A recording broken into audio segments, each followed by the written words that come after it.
Have you ever wondered what happens when someone picks the wrong target? When a predator encounters prey that's anything but helpless? Tonight, in the shadowy streets of downtown Chicago, a career criminal is about to learn that appearances can be fatally deceiving. What starts as a routine mugging in a dark alley will become a lesson in survival that neither participant will ever forget. This is the story of Army cadet Sarah Mitchell, whose 4 years of intensive military training are about to be put to the ultimate test by a man who made the worst mistake of his criminal career. If you're drawn to stories where quiet heroes shake the foundations of power, subscribe now. What you're about to hear changes everything. The October wind cut through downtown Chicago like a blade, carrying with it the scent of rain and the distant hum of late-night traffic. Sarah Mitchell pulled her civilian jacket tighter around her shoulders as she navigated the dimly lit streets, her military-issued boots silent against the wet pavement.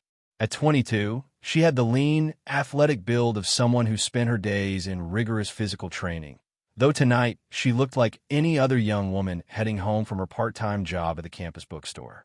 Sarah's mind was occupied with thoughts of tomorrow's tactical exercise at Fort Sheridan, where she was completing her final year as an Army ROTC cadet. The demanding program had shaped her into someone far different from the uncertain freshman who had first stepped onto the military base 4 years ago. Every muscle in her body had been conditioned for combat, every reflex honed through countless hours of hand-to-hand combat training, weapons handling, and crisis response scenarios. She remembered her first week of training vividly. The humiliation of being outpaced by male cadets during physical fitness tests, the frustration of fumbling with weapon assembly under time pressure, the doubt that crept in during those initial months when she questioned whether she had made the right choice. Her drill sergeant, Staff Sergeant Williams, had been particularly harsh on her, not out of malice, but because he saw potential that needed to be forged through discipline and determination. "Mitchell," he would bark during those early morning training sessions, "the enemy won't go easy on you because you're a woman. They'll expect you to be weak, to break under pressure. Your job is to prove them dead wrong, every single time." Those words have become her mantra. Through grueling obstacle courses in freezing rain, through combat simulations where live ammunition cracked overhead, through leadership exercises where she had to make split-second decisions that could mean life or death for her entire unit, Sarah had internalized the lesson that strength wasn't about physical dominance, but about mental resilience and tactical intelligence. Her transformation hadn't gone unnoticed. By her junior year, she was leading training exercises for incoming cadets, her calm demeanor under pressure earning respect from instructors and peers alike. She had learned to compartmentalize fear, to channel adrenaline into focus, and most importantly, to assess threats with the cold calculation of someone trained to survive in the world's most dangerous environments. But tonight, walking through the quiet streets in her civilian clothes, she appeared to be nothing more than a college student taking a shortcut home. 3 blocks ahead, Marcus Tank Rodriguez crouched in the shadows of an abandoned loading dock, his weathered hands gripping a chrome-plated .38 revolver. At 34, Tank had made a career out of reading people, identifying the easy marks, the vulnerable targets who would hand over their money without a fight. His calculation was simple. Isolated location, single female, small build, expensive-looking phone visible in her hand. Perfect. Tank had been working these streets for over a decade, ever since his release from his first stint in county jail for burglary. The transition from petty theft to armed robbery had been gradual, driven by an addiction to cocaine that consumed every dollar he stole and demanded increasingly desperate measures to feed it. He knew the rhythms of the night, the blind spots where security cameras couldn't reach, the alleys that offered perfect escape routes.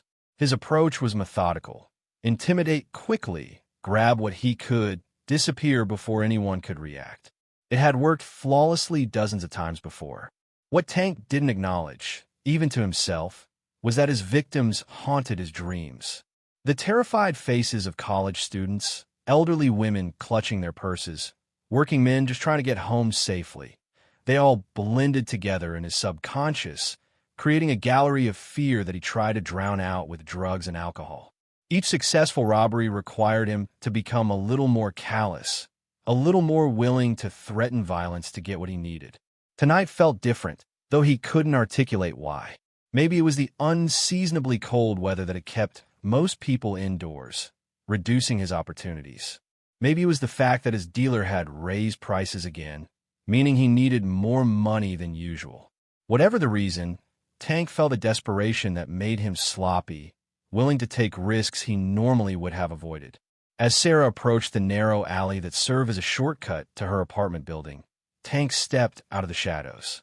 The streetlight at the alley's mouth flickered intermittently, casting irregular shadows that danced across the brick walls. Sarah's pace didn't change as she entered the confined space, her attention seemingly focused on her phone screen. "This is it," Tank muttered to himself, feeling the familiar surge of adrenaline that came before a job. He waited until she was halfway through the alley, far enough from the street that her screams wouldn't carry, close enough to the dead end that she'd have nowhere to run. The sound of his footsteps echoing off the brick walls caused Sarah to look up from her phone. In that moment, Tank saw what he expected to see, a young woman's eyes widening with fear, the deer-in-headlights look that told him this would be over quickly. "Turn around, sweetheart," Tank called out, his voice carrying the practiced menace of someone accustomed to being obeyed. Real slow. Sarah stopped walking and slowly turned to face him, her phone still clutched in her right hand. The flickering streetlight illuminated her face, revealing features that were younger than Tank had initially assessed. She looked like a college kid, probably had rich parents who sent her money every month. This was going to be easier than he thought. "Here's how this works," Tank continued, raising the revolver so she could see it clearly. "You give me your phone, your wallet, any jewelry you got, and maybe some cash for my trouble. Do that, and you walk away from this.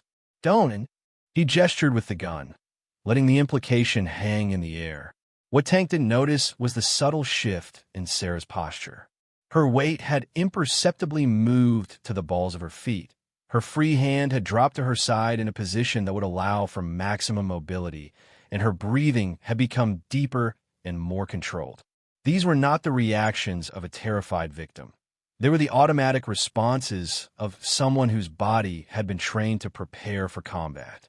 "I don't want any trouble," Sarah said quietly, her voice steady despite the circumstances. Her military instructors had drilled into her the importance of de-escalation, of trying every nonviolent option before resorting to force. Tank smiled, interpreting her calm tone as submission. "Smart girl. Now toss the phone over here. Nice and easy." Sarah looked down at her phone, then back at Tank. In that moment, she was making rapid calculations. Distance, approximately 12 feet. Weapon, revolver, likely loaded, finger on trigger. Environment, enclosed space, poor lighting, wet pavement that could affect footing. Escape routes, none behind her, Tank blocking the only exit. Sarah's training had included extensive study of criminal psychology and threat assessment. She recognized the telltale signs of someone operating under the influence of substances, the slight tremor in Tank's gun hand, the dilated pupils visible even in the dim light, the manic energy that suggested desperation rather than calculated confidence. Her instructors had taught her that drug-addicted criminals were often the most dangerous because their judgment was impaired and their actions unpredictable. In the split second before she moved, Sarah's mind processed multiple tactical considerations. Tank's finger was on the trigger, but his stance indicated poor weapons training. He was holding the gun sideways, Hollywood style, which would throw off his aim and slow his reaction time. His position near the alley wall limited his mobility, while her central position gave her multiple attack angles. Most importantly, his focus on her phone had created a crucial moment of divided attention. Her body moved with the fluid precision of someone who had practiced similar movements until they became muscle memory. The technique she employed, closing distance while staying below the opponent's line of fire, was something she had drilled hundreds of times in various scenarios. But executing it against a live opponent with a loaded weapon was an entirely different experience than practicing in a controlled environment. "Okay," Sarah said, raising her phone as if to toss it to him. "Here." Tank's eyes followed the phone as Sarah appeared to prepare to throw it. It was exactly the distraction she needed. What happened next occurred so quickly that Tank's mind couldn't fully process it until it was over. In the space between one heartbeat and the next, Sarah Mitchell transformed from apparent victim to trained combatant. Instead of throwing her phone, Sarah used the motion as a feint. As Tank's eyes tracked the device, she exploded into movement. Her body dropped low and forward, closing the distance between them with the fluid grace of someone who had performed similar movements thousands of times in training scenarios. Her left shoulder led the charge, aimed directly at Tank's center mass. Tank's finger began to squeeze the trigger, but Sarah was already inside his effective range. Her shoulder connected with his solar plexus with the force of her full body weight behind it, driving the air from his lungs and sending him staggering backward. The gun discharged harmlessly into the air, the report echoing off the alley walls like thunder. Before Tank could recover his balance, Sarah's right hand shot up in a precise strike, her palm connecting with his wrist in a technique designed to disable an opponent's grip. The impact sent neurological shock waves up his arm, causing his fingers to open involuntarily. The revolver spun away into the darkness, clattering against the brick wall. Tank's training in street fighting was substantial, but it was no match for 4 years of military hand-to-hand combat instruction.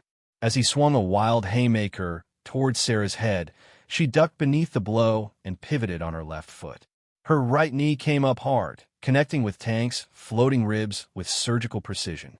The pain was immediate and overwhelming, unlike anything Tank had experienced in his years of street violence. This wasn't the chaotic brawling he was accustomed to. This was systematic dismantling by someone who understood anatomy, leverage, and the most efficient ways to disable an opponent. Tank realized, with growing horror, that he wasn't fighting another street thug or an untrained civilian. He was fighting someone who had been taught how to kill people efficiently, someone who was choosing not to use that full capability. In his drug-hazed state, Tank tried to process what was happening to him.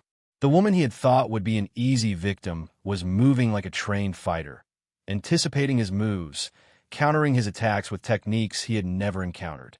Each of her strikes was precisely targeted, designed to cause maximum incapacitation with minimal permanent damage. It was the kind of controlled violence that spoke of extensive training and iron discipline. Sarah didn't pause to assess the damage.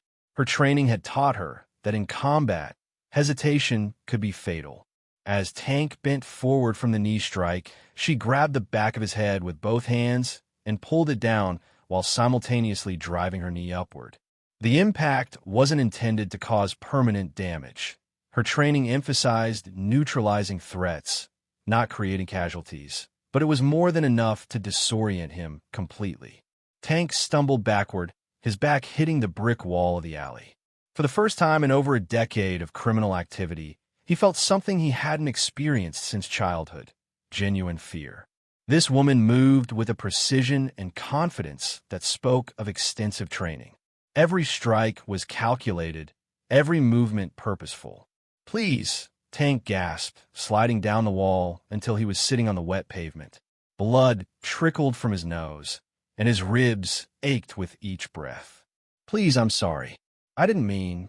Sarah stood over him, her breathing only slightly elevated despite the intense physical exertion. Her phone lay on the ground where she had dropped it, its screen glowing in the darkness. The entire encounter had lasted less than 30 seconds. "Don't move," Sarah commanded, her voice carrying the authority she had learned to project during her military training. "Put your hands where I can see them." Tank complied immediately, raising his shaking hands. The predator-prey relationship had been completely reversed. The man who moments ago had held a gun on her was now cowering against a wall, begging for mercy from the woman he had tried to rob. Sarah pulled out her phone and dialed 911, keeping her eyes fixed on Tank throughout the call. "This is Sarah Mitchell. I need police assistance in the alley between Oak and Maple Streets, approximately 2 blocks south of the university campus. I've just been the victim of an attempted armed robbery, and I've detained the suspect." As she spoke, Tank's mind reeled with the implications of what had just happened. He had chosen his target based on what he thought were obvious indicators of vulnerability. Young, female, alone, distracted. Every calculation he had made had been catastrophically wrong. "Who are you?"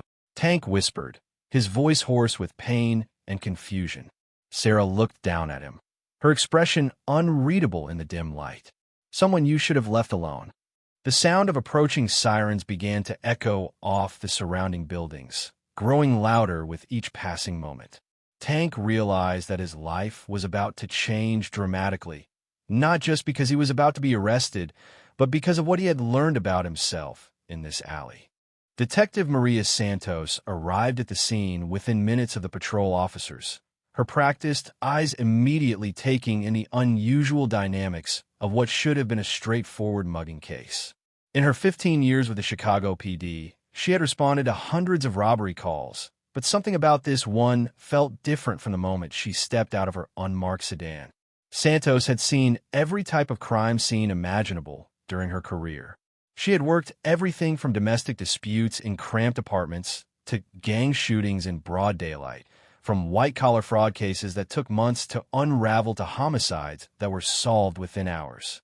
Her reputation in the department was built on her ability to read crime scenes, to understand the story they told before anyone said a word. Tonight, the story wasn't adding up to what she expected. The call had come in as an attempted armed robbery with the perpetrator detained by the victim, unusual enough in itself. Most robbery victims, if they survived, were either in shock or had fled the scene. For a victim to not only fight back successfully, but to detain their attacker suggested either exceptional luck or exceptional skill. The crime scene itself was surprisingly clean. No signs of a prolonged struggle, no blood spatter or indications of the kind of chaotic violence Santos usually saw when firearms were involved. The suspect's weapon had been found neatly placed against the far wall, not dropped or thrown in panic. Even the positioning of the suspect when officers arrived suggested controlled restraint rather than the aftermath of a desperate fight. The first anomaly was the condition of the supposed victim. Sarah Mitchell sat calmly on a concrete barrier, speaking quietly with Officer Rodriguez, her clothing barely disheveled and no visible signs of trauma. Her posture was straight, alert, and composed, not the hunched, shaking stance Santos typically observe in robbery victims. The second anomaly was the condition of the perpetrator. Marcus Rodriguez, Tank, according to his lengthy criminal record, sat in the back of a patrol car looking like he had been through a meat grinder. His face was swollen, his breathing labored, and his eyes held a 1,000-yard stare that Santos usually associated with soldiers returning from combat, not street criminals after a simple mugging. "Walk me through what happened," Santos said to Sarah, pulling out her notepad. Sarah's account was precise and factual, delivered with the kind of clarity that impressed the detective. No emotional embellishment, no dramatic pauses, just a clear, chronological description of events that would make any prosecutor's job easier. "I was walking home from work when the suspect approached me from behind. He displayed what appeared to be a .38 caliber revolver and demanded my phone, wallet, and any cash I had. When verbal de-escalation failed and he maintained his threatening posture, I assessed that my life was in immediate danger and responded accordingly." "Responded accordingly?" Santos asked, raising an eyebrow.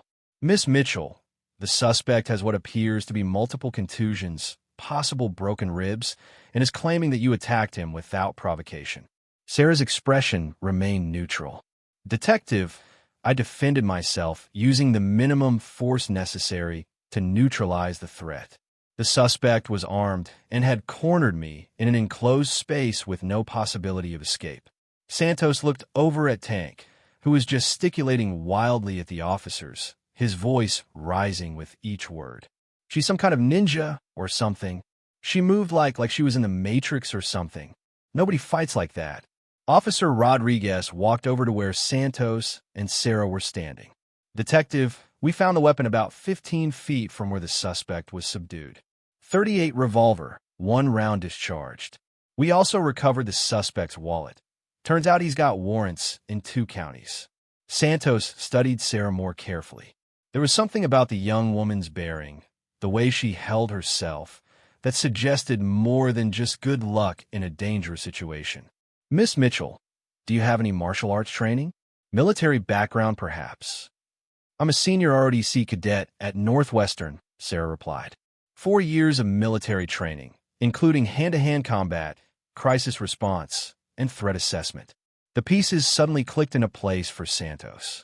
She had seen enough military personnel to recognize the signs. The precise language, the calm demeanor under stress, the way Sarah automatically positioned herself to maintain visual contact with potential threats while keeping her back to a wall.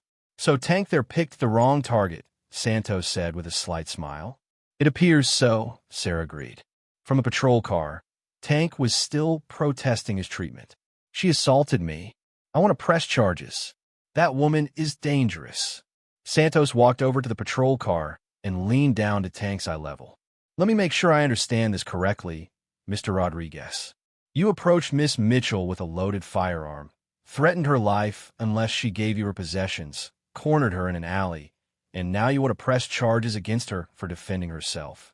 Tank's mouth opened and closed like a fish out of water. In all his years of criminal activity, he had never considered that his victims might fight back effectively, much less that they might be trained to do so. She could have killed me, Tank whispered, the reality of his situation finally sinking in. If she wanted to, she could have killed me.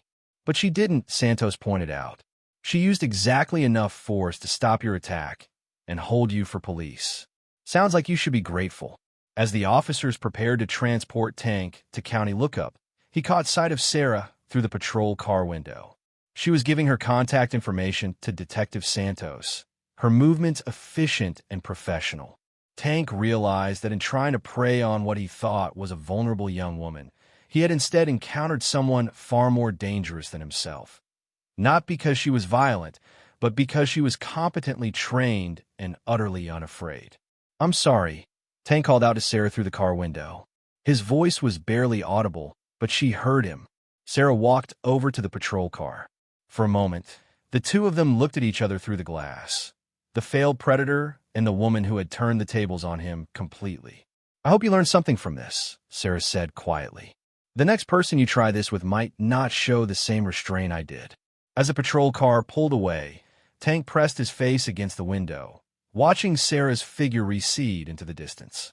He knew that this night had changed something fundamental about how he saw the world and how he saw himself. 3 weeks after the incident in the alley, Sarah Mitchell sat in the campus counseling center, speaking with Dr. Jennifer Hayes about the psychological aftermath of her first real-world application of combat training. Despite her composed exterior during the incident, Sarah was processing complex emotions about violence, training, and the responsibility that came with her skills. I keep thinking about how easily it could have gone differently, Sarah told Dr. Hayes. Not for me. My training prepared me for exactly that situation. But for him, if I had wanted to, if I had let my adrenaline take over instead of maintaining control. Dr. Hayes nodded thoughtfully. You're grappling with the reality of power and the responsibility that comes with it. That's actually a very healthy response. Sarah stared out the window of the counseling office, watching students hurry across the campus quad in the autumn afternoon. In training, we practice these scenarios hundreds of times, but they're always controlled environments. There are instructors watching, safety protocols, predetermined outcomes. That night, for the first time, I realized that I held someone's life in my hands. The conversation was interrupted by a knock on Dr. Hayes' office door. Her secretary peered in apologetically. Dr. Hayes, I'm sorry to interrupt, but there's a Detective Santos here to see Miss Mitchell. She says it's about the incident from last month. Sarah exchanged glances with Dr. Hayes, then nodded. Send her in. Detective Santos entered the office carrying a manila folder and wearing an expression that Sarah couldn't quite read. After introductions were made and Dr. Hayes assured them of confidentiality, Santos opened the folder. Miss Mitchell, I wanted to update you on Marcus Rodriguez's case, and to be honest, ask for your input on something unusual.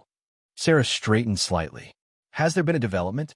Rodriguez pled guilty to all charges: armed robbery, assault with a deadly weapon, possession of an unlicensed firearm. With his priors, he's looking at 8 to 12 years. But that's not why I'm here. Santos pulled out a letter from the folder. He's been asking to speak with you. With me? Sarah was genuinely surprised. Why? That's what makes this unusual. In my 15 years doing this job, I've never had a perpetrator request contact with their victim, especially not in a case like this. Usually, they want to forget the whole thing happened. Santos handed Sarah the letter. He wrote this 3 days ago. I've read it, and I'll be honest, it's not what I expected. Sarah opened the letter, written in surprisingly neat handwriting on standard prison stationery. Miss Mitchell, I know you probably don't want to hear from me, and I understand that. I also know that what I did was wrong, and there's no excuse for it. I'm not writing to ask for forgiveness or to make myself feel better. I'm writing because that night changed something in me, and I think you should know about it. For 15 years, I made my living by hurting people, by making them afraid. I told myself that I was just surviving, that it was nothing personal, that everyone was just trying to get by however they could. But when you could have seriously hurt me, when you had every right to and every opportunity to, you didn't. You used exactly enough force to stop me, and no more. Even after I threatened your life, you treated me like a human being who deserved to live. I've been thinking about that every day since. About the difference between someone who hurts people because they can and someone who protects people because they should. I think I finally understand what strength really means. I'm not asking for anything from you. I just wanted you to know that what happened in that alley didn't just stop one crime. It might have stopped dozens of future crimes. I've enrolled in GED classes here, and when I get out, I want to be different than I was. Thank you for showing me that being powerful and being violent aren't the same thing. Marcus Rodriguez. Sarah read the letter twice before looking up at Detective Santos. Is this legitimate? Is he actually changing? Or is this some kind of manipulation? That's why I wanted your input, Santos replied. I've seen a lot of jailhouse conversions over the years, and most of them don't last past the prison gates. But Rodriguez's behavior since his incarceration has been exemplary. He's attending every voluntary program available, helping other inmates with literacy, and according to the guards, he's become something of a mentor to younger inmates. Dr. Hayes, who had been listening quietly, leaned forward. Sarah, how does reading this make you feel? Sarah folded the letter carefully. Confused, I guess. In military training, we're taught to assess threats, neutralize them, and move on. We don't usually get to see what happens to the people we encounter afterward. She paused, considering her words carefully. But also, hopeful, maybe? If what he's saying is true, then maybe that night accomplished something more than just stopping one crime. He's asked if he could meet with you, Santos said. Through the prison's restorative justice program. It would be completely voluntary, completely safe, and you'd have support staff present throughout. But I want to be clear, you don't owe him anything. You don't owe him forgiveness, understanding, or closure. If you never want to see him again, that's completely valid. Sarah stood up and walked to the window again, watching the campus life continue its normal rhythm outside. Students worried about exams, relationships, career prospects, the ordinary concerns of people who hadn't been forced to make life or death decisions in a dark alley. What do you think you want from a meeting? Sarah asked. Based on our conversations, I think he wants to understand how someone chooses to protect rather than harm when they have the power to do either, Santos replied. And I think he wants you to know that your choice that night had consequences beyond just your own safety. Sarah turned back to face the room. I need to think about it. As Detective Santos left, she handed Sarah her card. Take all the time you need. If you decide you want to meet with him, call me. If you decide you don't, that's fine too. Either way, you should know that what you did that night, both stopping a crime and showing restraint in how you stopped it, has impressed a lot of people in law enforcement. After Santos left, Sarah sat with Dr. Hayes in comfortable silence for several minutes. What are you thinking? Dr. Hayes finally asked. I'm thinking about something my military ethics instructor told us, Sarah said. He said that the moment you're given the power to hurt someone, you become responsible for choosing whether or not you will. That night in the alley, I made a choice about what kind of person I wanted to be when I had that power. Sarah looked down at the letter in her hands. I think maybe Marcus Rodriguez is making that same choice now. Outside the counseling center, the autumn sun was setting, casting long shadows across the campus. For Sarah Mitchell, the incident in the alley had closed one chapter of her life, the one where she was still uncertain about her own capabilities and character. Now, as she prepared for her final year of military training and eventual commissioning as an Army officer, she carried with her a deeper understanding of what it meant to be truly strong. In a prison cell across the city, Marcus Rodriguez was learning that same lesson from a different perspective, discovering that sometimes the most profound changes come not from what we choose to do, but from what we choose not to do when we have the power to do anything at all. The story that began with a predator hunting what he thought was easy prey had become something neither of them expected. A lesson in how real strength is measured not by the ability to cause harm, but by the wisdom to know when not to use that ability. And in the end, perhaps that was the most important lesson of all. 6 months later, Second Lieutenant Sarah Mitchell received her commission as an Army officer. Her performance evaluations consistently noted her exceptional judgment under pressure and her ability to use appropriate levels of force in high-stress situations. Marcus Rodriguez completed his GED while in prison and began working toward an associate degree in social work. His letter to Sarah remained unanswered, not out of rejection, but because some conversations are complete without words.